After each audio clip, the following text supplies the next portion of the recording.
everybody, it's Andrew Gaffney with Retail TouchPoints. I'm here at the NRF Big Show, and I'm happy to be joined by Noel Goggin, CEO of Aptos.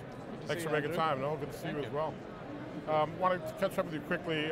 Really interesting things you guys are doing around helping retailers adjust change, which is a huge constant in the space now. Can you share a little bit of the vision behind Aptos One and sort of what you're talking with retailers about there? Yeah, so I mean, obviously retail is going through a massive transformation. There's many catalysts for that. The e-com guys, Amazon is driving and really forcing a level of change at a technology stack to enable the transformation that's underpinning the omni-channel experience in retail. So if we looked at today's technologies, much of it has really been designed 10, 15 years ago. So the stacks, the technologies, it was also very much designed for kind of an omni-channel, single channel, designed for e-commerce, designed for stores, designed for, so very siloed in nature.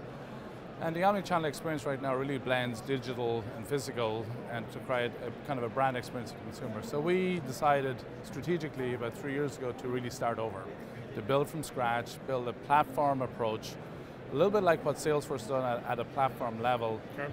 Cloud first, cloud native, mobile first in construct, and also blurs the lines between the consumer and the retailer. So the services that a retailer can provide are available to a consumer through loyalty apps, etc. So underpinning that application then is really a set of common services that are on a contemporary stack that can scale up, scale down, that provide single pricing engines, single promotion engines, single view of inventory, single view of tax, single view of product information management across all touch points. Okay. So whether it's online, a marketplace, in a store, a franchise, a wholesaler, so that consistent brand experience we deliver every time. And on top of that then we opened up a very a marketplace on that third-party parties can actually build and deploy applications on the platform to broaden and deepen the capabilities of what the platform can do. So that's a very strategic initiative now we've been investing in very heavily. We've signed our first customers on it. They're actually live and in production. And now we're viewing that now as really very much a big step forward, a kind of a game-changing event for us. Now they're able to do some of their own development once they're in the platform? They'll be able to do their own development. So we will have customers who will do development. They will adhere to the API structure, the security metaphor, the design patterns. So then we get maintainability on release to release in the cloud. So there's backwards compatibility and all those capabilities that will be delivered.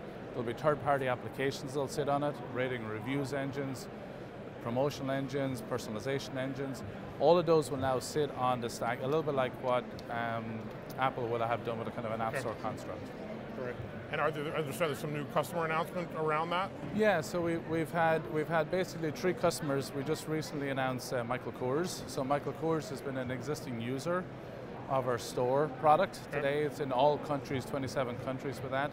We're adding in Aptos One now side by side with the existing product as a platform of innovation for them as they redesign their digital experience on a go-forward basis. So Michael Kors is the big one.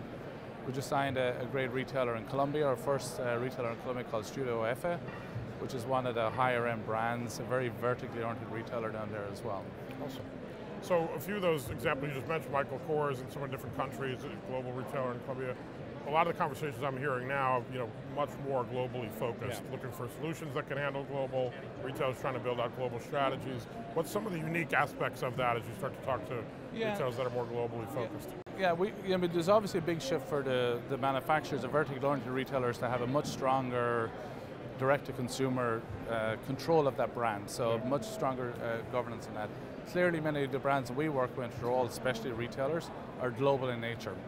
So we've put in place basically an organization design that now is global in nature, a big expansion into Latin America, a big expansion to Asia Pac. We're very strong now in Central Europe. But more importantly is actually having the product that is actually certified in those countries. We're certified in over 40 countries right now. There's a lot of regulatory changes, particularly around fiscal requirements. There's a lot of change going on right now with the governments. But being able to bring that omni-channel experience as packaged that a small retailer in Colombia can deploy it, a big retailer in China can deploy it, a global retailer like a Nike can deploy it across all this footprint, so we can do it from a product side, we can do it from a service side, we can do it from a partner enablement side, and then from a cloud operations and support side in multi-language. So that's been a huge, huge investment in the organization. I know with Aptos One, microservices is one of the key areas, but as you see sort of the solution software business change, is it becoming much more about services? The key thing is, I think, when people start to make problems smaller, they're able to write things in a microservices architecture much quicker. Okay. But then it has to have an architectural integrity that it fits into a functional architecture. Right. Otherwise, you'll end up kind of having these small widgets of functionality that doesn't lead to anything in the future.